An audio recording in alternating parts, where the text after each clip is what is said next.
Il a réussi à passer. Il est aujourd'hui protégé par la France et travaille comme mécanicien agricole dans le sud du département.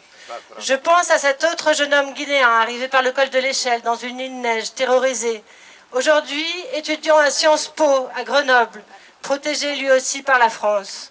Je pense à ces jeunes Soudanais refoulés, incarcérés, menacés d'expulsion et finalement protégés par la France. Ils travaillent aujourd'hui sur des chantiers acrobatiques dans notre département. Je pense enfin à ce Malien qui a été jeté du train à Modane et qui a traversé le col de l'Échelle dans une nuit de neige.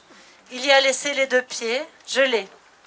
Sachez que lui aussi est protégé par la France et qu'il est aujourd'hui chef cuisinier dans un bon restaurant de la ville et qu'il a fondé Famille.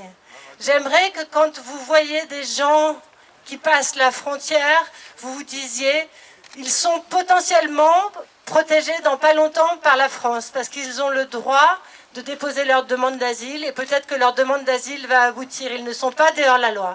Et j'aimerais juste conclure par Jean Ziegler à nouveau. Il y a un crime contre l'humanité qui est commis par l'Europe.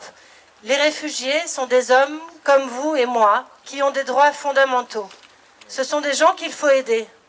Ce qui nous sépare d'eux, c'est le hasard de la naissance. Le persécuté est un frère qu'il faut accueillir. Le réfugié a un droit universel, le droit à l'asile.